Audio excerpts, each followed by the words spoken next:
Okay, let's do this. Question for you guys. Is anybody else sick and tired of people picking on clean beauty?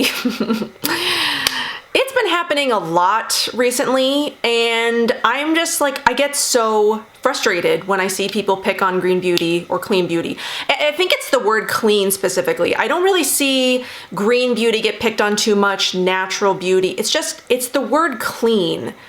Clean pisses people off for some reason, and I fail to understand it. Maybe that's what we're gonna talk about a little bit in this video, or we're gonna try to anyway, or try to figure out what the heck is going on, and like, I don't know, but I get so frustrated when I see people pick on clean beauty, or like anytime a brand uses the word clean in their marketing or whatever, people immediately turn to it just being about fear-mongering. Like, that's all it is, right? You use the word clean and you're fear-mongering people into using your beauty because everybody else's beauty must be dirty and toxic and whatever. And the science says that all these chemicals are safe and like all of that stuff. And it's just, who else is just like, I've had it up to here. Like, I'm just so tired. I'm so tired of seeing it. I'm so tired of seeing people pick on it. Anyway, so what spurred this video? I talked about this in the video I posted last week that I kind of wanted to make a response to this video I had watched. Dr. Dre, who is not somebody that I knew of or had ever watched before, but somebody that I follow on Instagram, had posted this video that Dr. Dre did titled "Clean Beauty Needs to Die in 2020." And I'm here to tell you that clean beauty does not need to die in 2020. But yeah, she posted this video. She's a dermatologist, so she, believes and touts conventional products, which is fine. But she made this entire video on how clean beauty is just, it's like pseudoscience and it's crap and it's stupid. And I went through and I made notes. I watched this video twice, which was like torture because I did not want to watch it again.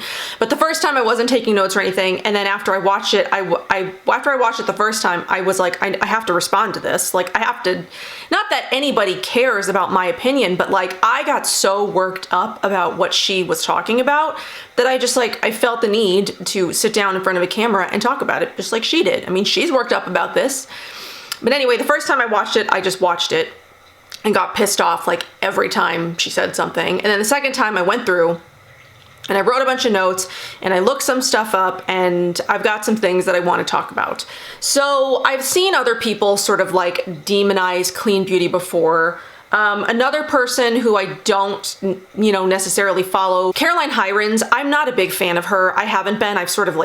I've talked about that on my channel before. She's just not my cup of tea, which is fine. I mean, we're allowed to dislike people because, personalities rub the wrong way or whatever. But she had made a video about 3 months or so ago, because I went back and watched hers as well, about sort of like the same sentiments. Like, she was upset about clean beauty and it needed to die as well. So there's been other people who I've seen sort of like, with this, they're upset about the clean beauty marketing. Bite Beauty just released, they re-released, they relaunched, everything is now vegan and clean, which really pissed off a bunch of people, as they didn't use clean in their marketing before, but now they use clean. And how could you give in to the fear mongering and the tactics, and like, how could you do this to your customer base, your loyal customers base who believed in you for so long, and you were doing it right, and whatever. It's just like, Jesus Christ, can we just stop for 5 minutes? Stop finding something to pick apart about everything? Like, that's how I feel about a lot of things that people have issue with in the world. It's just like, can you just stop? Like, is it possible for people to not be pissed off about something, or are they just like looking for things to be pissed off about? This, I don't think, is going to be very organized, because all I did was write notes on Dr. Dre's video and like the things that I wanted to talk about. But I don't have like specific bullet points. So if this is all over the place and I'm just sort of like thinking of something at the minute, you guys know, I mean, if you are finding this video and you don't watch me normally, that's just sort of how I do things around here. But if you watch me, that's just my thought process. That's how it goes. So there are like certain things in her video. I'm not going to go over point by point that she made, even though I wrote them all. I'm just going to sort of like talk about what I feel like talking about. But the points that she was making, or the points she was trying to make, a lot of her reasoning behind why she hates clean beauty so much go back to a lot of Gwyneth Paltrow in EWG. Like, she really has an issue with Gwyneth Paltrow in the EWG. And then the other thing that is that, you know, like you see a lot is fear mongering. So let's talk about those three things. It's the EWG, which I don't really have a lot of opinion on. I know that a lot of people say that it's not really based on any science. They don't really trust it. I use it as sort of like a reference point. When I'm researching a specific product, I do use it as sort of a reference point, but I don't take like too much stock in it. So I don't really have a lot of, you know, opinion on the EWG other than I know people hate it. So let's talk about fear mongering and Gwyneth Paltrow. So I got into clean beauty in 2014, not because of fear and not because of Gwyneth Paltrow. So I don't know why people associate those two things only with clean beauty. Like, people get into clean beauty or green beauty or whatever you want to call it for reasons other than Gwyneth Paltrow and fear mongering. I wasn't fear mongered into using clean products. I wasn't, you know, Gwyneth Paltrow, I didn't even know she had Goop. Like, Goop started in 2008. I had no idea. Like, I mean, I like Gwyneth Paltrow as an actress most of the time, but like, I had no idea. Mostly what I had heard about prior to coming to the green community myself is Honest Company and Jessica Alba and, you know, like the Honest Company. That's what I had known about. I didn't know that like any other celebrities were out there, you know, like starting business lines or beauty lines or green beauty or clean beauty. I didn't even know that was a thing, honestly, until 2014 when I started looking it up for myself. I got into clean beauty because conventional beauty wasn't doing it for me. Conventional skincare mainly. This isn't even about makeup for me. This is about like skincare. I mean, conventional makeup wasn't doing it for me either. But like, I wasn't scared into using non-toxic products or clean products because I was afraid of the dirty ingredients that were out there. I was having an issue with the dermatologists and what they were prescribing for me and the thousands of dollars and the many years that I had spent using conventional products, you know, the conventional ingredients that Dr. Dre says are fine. None of that worked for me. So I got into clean beauty because the other stuff wasn't working for me. And I was like, okay, so maybe all of these chemicals and like these ingredients aren't doing it for me. So maybe I should start looking at other avenues, you know, more natural products, because the dermatologists think they know everything, but they couldn't figure out my skin. They couldn't give me what worked. All they did was slap a cream on it or put a pill down my throat. And that's all that they did for me in the decade that I went to dermatologists. So I mean, this really isn't like a dig at dermatologists, but I've been there. I've done all that. And it didn't do anything for me. So I wasn't fear-mongered into something. Gwyneth Paltrow didn't tell me to do it. I don't care what Gwyneth Paltrow says. She also has an issue that there's no definition for clean or non-toxic, and it's all just a marketing tactic. None of it's rooted in science. You can say that everything is a marketing tactic. 4 out of 5 dentists recommend Trident. Dermatologists tested. Milk does a body good. These are all marketing tactics. Why is clean beauty the only one that you're attacking? People turn to clean beauty because they aren't getting what they need from conventional stuff. Everything is a marketing tactic. Everything is to get you to buy something. You know, on all of the conventional products that you see at Walgreens, the Neutrogenas or the Oil of Olay or the Biore or whatever is even out now, because I don't even really know anymore. I mean, how many of those bottles say dermatologist tested, dermatologist approved? Isn't that a form of marketing?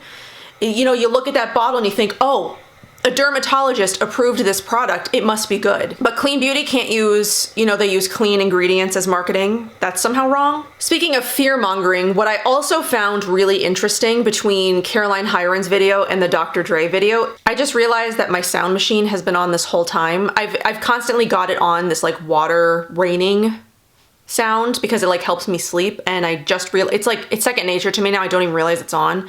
I just realized it's been on. I don't know how loud it was, hopefully not too loud, but I just realized it. But anyway, another comparison that I found really interesting that Caroline Hirons made and that Dr. Dre made, both in their videos, is they both equated like people's fear of ingredients in like equating it to murder. Dr. Dre said something about an AK-47, you know, ingredients are out here shooting people. And then Caroline Hirons made an also really interesting comparison to Sherlock Holmes, and you're like investigating a murder and you're like being injected with arsenic or something like that. I just found it very interesting that they both have such an issue with fear mongering, and then they both used very specific wording to like equate ingredients to like murder or poison or something. And nobody that I follow, I mean, I don't know everybody, but nobody that I follow says that kind of stuff about ingredients. I mean, we're all out here trying to do our best because we want to pick ingredients that are good for us, that are right for us, and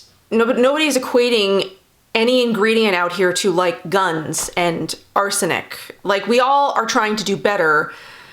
You know, here's the thing. This is what I was like saying. I'm like, my mind is all over the place. Does anybody else feel like when I hear the word misinformation, this word gets thrown around a lot about a lot of different things.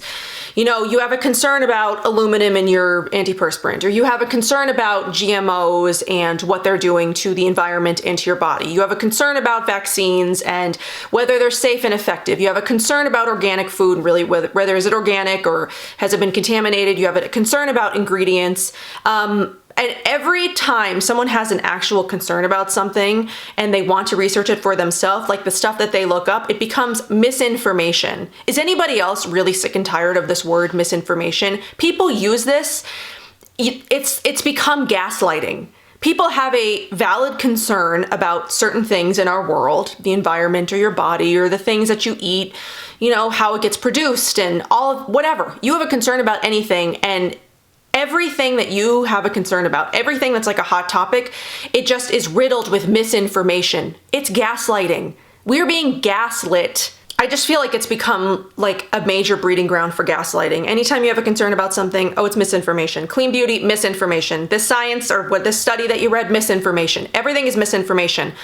What is misinformational about it? They don't tell you what's misinformational about it. They just say, this campaign is riddled with misinformation. This post is riddled with misinformation. Where's the misinformation? Like, tell me, what is the misinformation? What have they gotten wrong? It's just that people don't like it. They don't like the clean beauty marketing, so it becomes misinformation, and like everybody who believes in it is just being gaslit.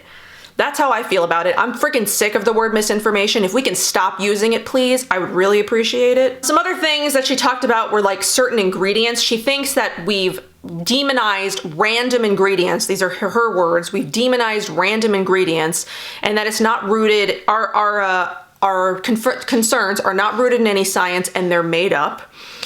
She had some ingredients, so like propylene glycol, petrolatum, which I think is just petroleum. I wasn't really sure. I thought she was like pronouncing it wrong. And then I looked it up, and petrolatum and petroleum, they're like the same thing. Parabens, formaldehyde releasers, PEGs. I don't think she talked about PEGs, but that's one that I avoid. So let's talk about some of these. So propylene glycol in skincare is a humectant and ingredient penetration enhancer. And then petroleum, according to her, is one of the safest things you can put on your face. It doesn't absorb. Parabens, 90% of common items contain parabens. I don't think she said that. I think I looked that up. Or maybe she said that. Oh, no, she did. I wrote it in quotes. She probably said that.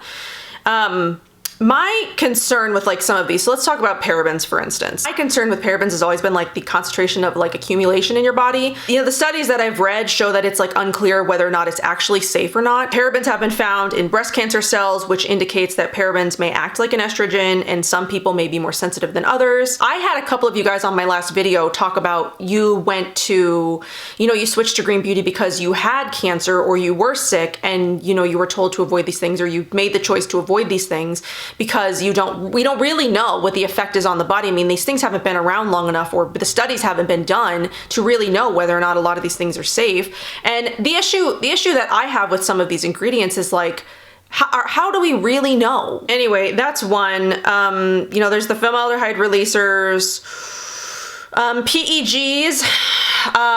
So I wrote down some things, why I avoid some things. So like PEGs, which are thickeners, solvents, softeners, or moisture carriers. These can contain problematic impurities such as ethylene oxide and 1,4-dioxide, which are products of the manufacturing process. So sometimes they are in it depending on the process of, how they produce this thing. 1,4-dioxane, it's 1,4-dioxane, doesn't easily degrade and can remain in the environment long after it's been washed off. So that's also a concern for me. It's not just about fear mongering or like these things are toxic to my body.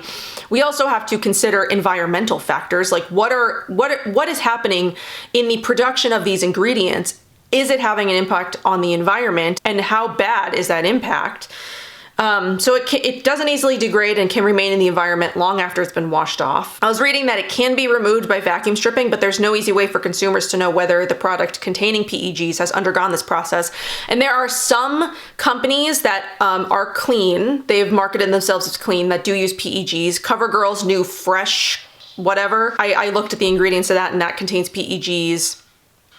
Some Jane Iredale stuff contains PEGs. I get contacted all the time by brands that want me to like review their stuff, but like pretty much all of them contain PEGs. But then what I was also reading is that it's found as a contaminant in 46 out of 100 products tested. So half the time, so say you got two products sitting in front of you, it could be, even though you don't know whether in the PEG based on the ingredient list it contains the 1,4-dioxide, you don't know if that vacuum stripping to remove it has been done, so you don't know if the PEG that you're using has been contaminated or not. So like that's an issue for me, is this contamination. It's not even just for the body, even though it's like a known carcinogen, it's for the environment too. A lot of the reason why people switch to green or clean beauty is for the environment. Like we see the damage that's being done to the environment by the process of some of these ingredients, as well as plastic packaging and just waste in general. And I don't want to contribute more if I don't have to processes like that. I want to do better. So a couple of other ingredients that I typically avoid. I only say typically because I did happen to order something that contains dimethicones, plus I've used dimethicones in a couple of products that I've shown here. But dimethicones, which some brands do typically avoid. Beauty Heroes doesn't stock any products that contain dimethicone because of the environmental effect.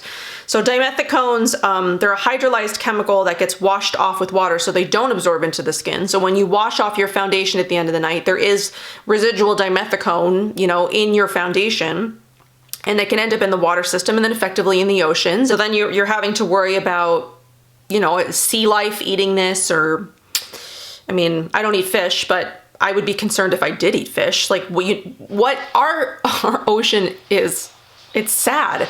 All the plastic that gets dumped into it, all the chemicals that get leached into it, the oil spill, all the stuff that happens, the boats, and our ocean's like, it's sad. And I would be concerned if I ate fish. Just saying. Mineral oil, which she said is fine, does not biodegrade. And then petrolatum, I was reading that refining petroleum creates air pollution, so it's another, thing for the environment. Vaseline, which I think she mentioned Vaseline, it's a derivative of oil refining. I was reading like how it became about, and it was found like in the 1800s, it was found coating the bottom of oil rigs, and so it's a byproduct of the oil industry. Can you imagine, like somebody found the grease at the bottom of like an oil rig and just like thought that they would put that on their body? Like who thinks to do that? So it's an unsustainable resource because it needs the oil industry to be produced. That's just some ingredients. The thing that she said that just really bothered me is that brands and companies and people have just demonized random ingredients. No, it's people have looked into specific ingredients, whether they think the environmental or the bodily impact of those ingredients being absorbed into your system, is enough for them to avoid it. And she then also said something about brands or, stores can't tell you why they've decided to demonize a random ingredient, when that's not even true at all. Like Beauty Heroes can tell you exactly why they don't allow certain ingredients in the stores. Brands that don't formulate with these ingredients can tell you why they don't formulate with these ingredients, at least in our sort of like greener community. Let's not just talk about clean, because a brand can create a clean product based on, free of phthalates, silicones, talc, whatever their free from list is. Anybody can do it. Revlon is doing it. Revlon contacted me recently about wanting to send me their new clean and vegan product. Obviously I said no, because Revlon is not cruelty free and I wouldn't use Revlon anyway. I'm allergic to Revlon makeup. Which I also found funny is Caroline Hirons, and I think both Dr. Dre also said something about people end up being more allergic to natural or organic products than they do about the conventional stuff. I think Dr. Dre gave some ridiculous statistic about like 6% of people have a reaction to natural stuff. That's 6% is not, it's not high. If she had said like 95% of people, I mean like 6% is not anything. And more people probably have a reaction to conventional products. I had tons of reaction to conventional products. I'm allergic to Revlon makeup. I used it and I broke out in full hives all over my face, got a rash that didn't clear up for weeks. And it's funny, you know, in the entire time that I've been using green and clean beauty, I've not once had a reaction. I know that that is uncommon too. I mean, I've seen a lot of you guys say that you've had reactions to stuff and like people have had reactions, but that's not saying that people don't have reactions to conventional stuff just because it was created, you know, or that it was like, it's like science backed or dermatologist recommended or whatever. That doesn't mean that it doesn't give people reactions. But since switching over to cleaner and greener skincare, I've had zero reactions. I've put all kinds of plant oils and essential oils and plant-based botanicals and whatever mumbo jumbo they don't think is real all over my face, and my face has gotten better. You know, benzocaine and the whatever other, I don't even remember. I honestly do not remember all the stuff that I was on because I was on so many creams and so many pills and none of it did anything. This is the problem that I have with, like, you know, traditional doctoring as well, is because they're so quick to just put a band-aid on whatever the problem is instead of finding out what the root cause is. It's suppress the symptoms but don't get to the root cause to actually fix it, so you don't need to be on this band-aid anymore. So it's not, they didn't want to find out why I was having this acne in the first place. They never once checked my hormones. I never got my hormones checked a single time when I was a kid.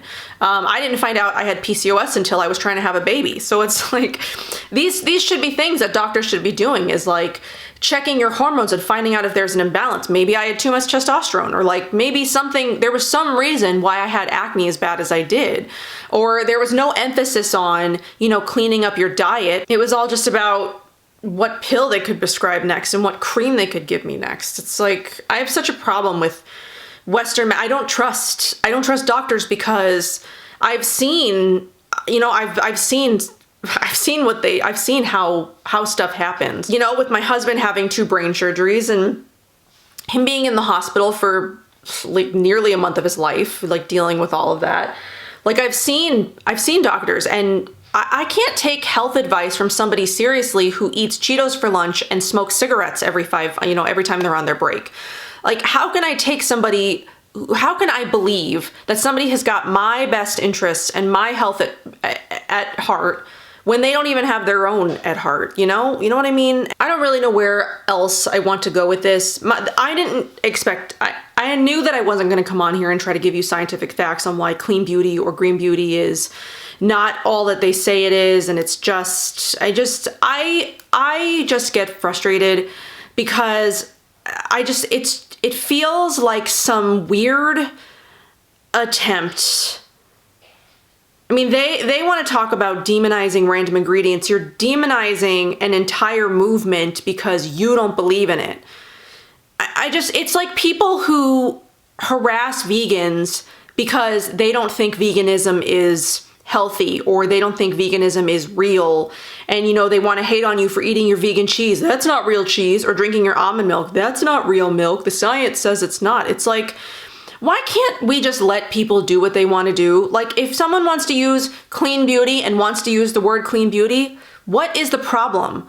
You know, everybody has different definitions of clean beauty. I've got a different definition of clean beauty than, you know, someone else may have. Some people may be totally fine using PEGs and still call themselves clean. I mean, does that grind my gears a little bit? Yeah, sure. And would it help maybe if there was some sort of like definition, like some set in stone definition of what clean beauty was, so that nobody would get confused, and if you use talc but it's not on the list, it's not clean beauty or something. But like, what difference does it make? The point is, the people who turn to clean beauty, they want to do better. Right? You know, it's not, they want to do better for their body. They want to do better for the environment. They want to do better for the animals, because a lot of people turn to clean beauty when, you know, they want to go cruelty free and they want to stop using cosmetics and stuff tested on animals. Like the thing about botanical products and like whatever, all the mumbo jumbo that they don't think is real is like that stuff isn't tested on animals. And you know, that's why I stopped using conventional skincare and beauty and all that stuff a long time ago, you know, over how long have I been vegan? 10 years? 10 years ago, because I didn't want to contribute to animal testing anymore. And a lot of those ingredients do need to still be tested on animals, or they are still tested on animals for whatever reason. Why we still need to test on animals is far beyond my understanding. I do not understand why we still need to test on animals, but it's because we keep creating these products with these ingredient lists full of ingredients that aren't natural. You know, that's why I like using natural products, and why natural products seem to do, you know, they work really well for me. You know, I feel like I've avoided the word clean for a while because I sort of saw this shift happening. I was seeing people get upset at the word clean. I was seeing, you know, some people get upset about the word green, or like green beauty, or I was seeing the shift happening where people were not wanting to use these words anymore because other people were attacking it, and I think they feel like, oh, well, Caroline Hirons is attacking it, or Dr. Dre is attacking it. I can't use this word anymore because I don't really know what it means. It's like,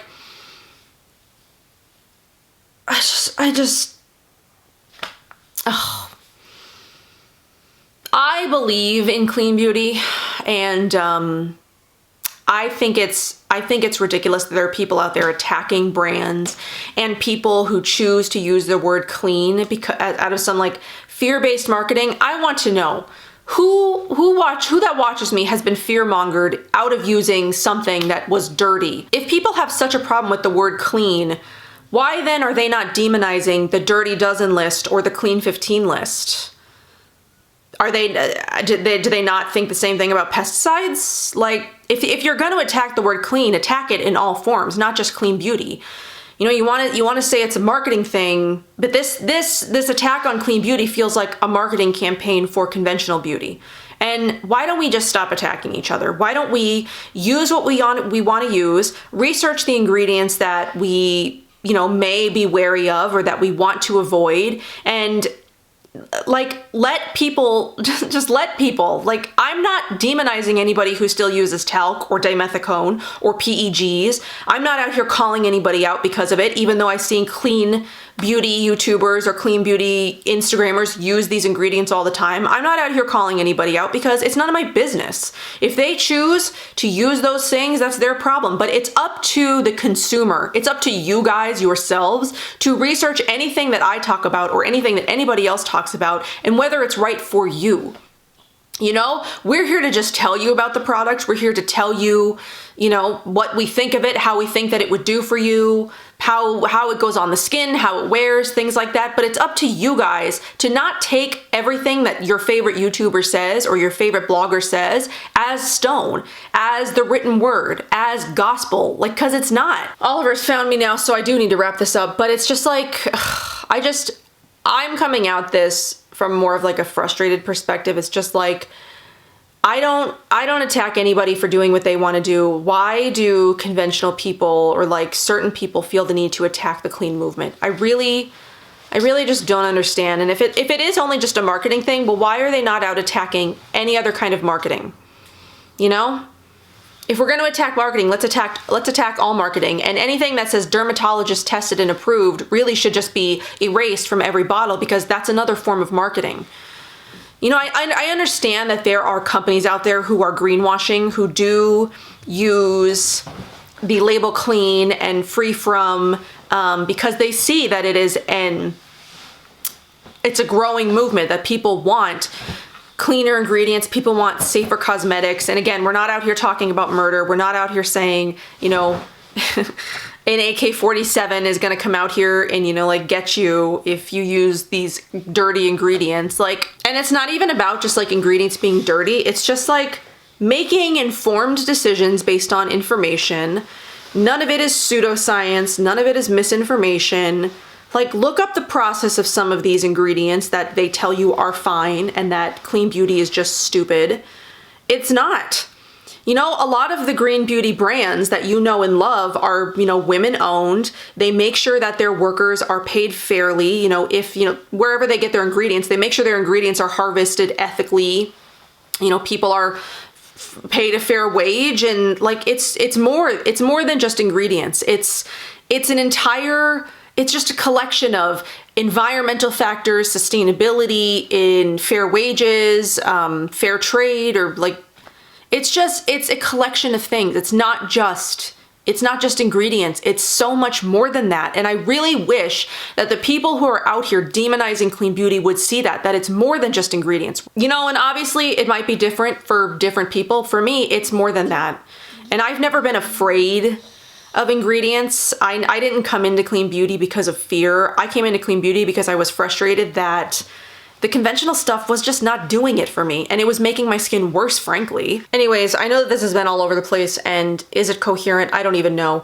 I haven't watched it yet, but go check out Anne the Color Greens video. I'm gonna link it down below on this. I know that she is always so eloquent in everything that she talks about, and I just imagine that her video is fantastic. I wanted to wait to watch any of these sort of like rebuttals that I've seen pop up until after I filmed mine, because I didn't want my opinions to get sort of like tainted or, I don't know, mixed in with anybody else's opinions. I just wanted to sort of speak about this without watching what anybody else had to say about it.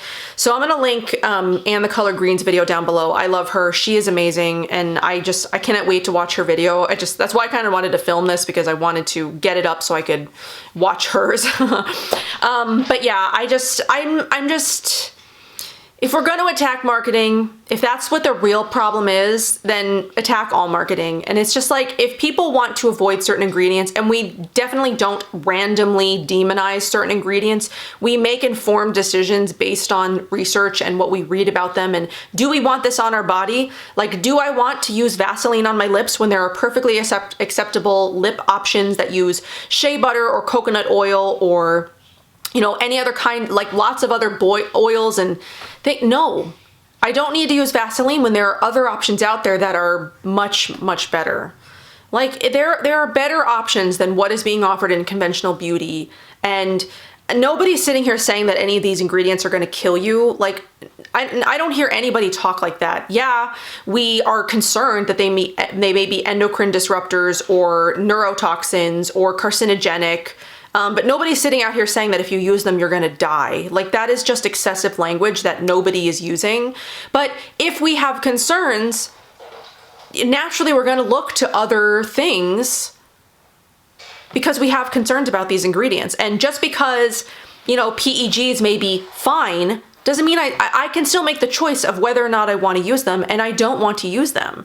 You know, my reasoning behind using certain ingredients goes beyond just is it clean or does it affect my body. It's what is the, you know, the practice of creating it? What does the process look like? Is it toxic to the environment, which some of these things are? I'm sitting here editing this video, and I realized that I forgot to talk about a big major part that Dr. Dre talked about that I really wanted to address, and that was about sunscreen. She goes on a really long rant about sunscreen and how we're demonizing sunscreen and sunscreen ingredients, and everybody should be using sunscreen. And I agree with her. I mean, I use sunscreen. You know, skin cancer is a big concern, and my issue with the sunscreen is the chemical sunscreen. So we should all be using physical sunscreens, but the chemical sunscreens are the ones that are the problem. Not even just because they could be toxic to the body, which there are studies that have shown that these things can be toxic to the body, but mostly they're toxic to the environment. There are states that have banned, or at least Hawaii. I know Hawaii has banned a lot of sunscreens that contain certain ingredients, not all of them, but most of the chemical sunscreens. And I know that there are other states that want to ban chemical sunscreens as well, like certain ingredients, because they're shown to be toxic to the environment. So like what a lot of I've been saying in this video is clean beauty, it's not just about ingredients and whether they're toxic to the body. A lot of it is about if they're toxic to the earth or not. And it is 11 o'clock at night and all of my cats are fighting, so if you hear that, that's what's happening. But yeah, it's more than just about ingredients that are toxic to the body. It's about ingredients that are toxic to the earth, and that is a huge factor in why people switch to clean beauty, because it's not just about if it's dirty, you know, to your body, it's if it's dirty to the environment, and chemical sunscreens are really, really toxic to the environment. And that has been proven to be true. So that's not even misinformation. That is true. So yeah, they are dirty because they're gunking up the environment, and I mean, we see what's going on with the world these days. I mean, Australia's on fire. You know, the Amazons were on fire not that long ago. Are they still on fire? I don't know. California's on fire half the time. Like, the world needs less toxicity and waste and pollution, and we need to heal it by doing better, by making better choices for it, you know? And before anybody says anything, I've never claimed to be an expert on ingredients. I've never claimed to be a scientist or a formulator or anything like that. But just because I'm not a scientist or a formulator doesn't mean I can't gain knowledge in those areas in other ways. Like, I don't have to go to doctor school to know the dangers of certain things. Like, I don't have to go to medical school to know that smoking is bad for you. It's just like there are certain things that you can research on your own. I mean, that is the beauty of the internet. Yeah, there's a lot of garbage out there, but there's everything. There is so much information and resource on the internet that we didn't have at our fingertips 15 years ago that we now have. It's just, I'm frustrated by this attack on the clean beauty movement. I really don't understand it. It's like people, like I said, it's like people who attack veganism. Like, vegans are just trying to do better. You know, we're just trying to help the environment and help the animals where we can. We're not out here hurting anybody. And I'm not out here telling y'all that you need to be vegan or that you need to use clean beauty. I'm just here telling you about what I love and what I do and what works for me. And maybe, you know, some of you guys have taken that as inspiration, and maybe you've turned vegan because of me, or maybe you've turned to cruelty-free beauty or clean beauty because of me. And I think that's wonderful that we can influence people to make better changes for themselves and for the world. And by attacking those movements, it's taking so many huge steps backwards. Just don't listen to anybody. Don't even listen to me. Like, make your own decisions based on what you think is best for you. And if you want to use PEGs, that's totally do you. But there are some of us out there that don't want to use these things because of information that we've gathered. And it's just gotten to be a lot. And this is a movement that I'm passionate about. These are things that I believe in, and I'm sick of seeing it attacked. I'm sick of people attacking it. Just like, if you believe in conventional beauty, just talk about conventional beauty. You know, you don't see green beauty YouTubers out here attacking conventional beauty. We give information. I mean, that's the difference between a clean beauty YouTuber that I follow and a conventional YouTuber is, you know, the conventional YouTubers that are out here attacking clean beauty are just attacking it just to attack it, saying everything's fine, don't believe anything, it's not science-based, it's all stupid, don't believe Gwyneth Paltrow, the EWG, it's all fear-mongering, misinformation, but they don't give any actual information. But clean beauty bloggers are out here, you know, detailing why we avoid certain things. But it's misinformation, right? It's not science. It's not based on anything, even though there are studies out there that, you know, that tell you these things are bad for the environment and bad for your body, but they don't want to believe it. Anyways, that's all I really have. I don't think I can say anything else, and I don't know the kind of response that this video is going to get, especially because it's not science-backed. It's just coming from, like, my passion for this thing, and we'll see, I guess. So, see you guys in my next one. Bye.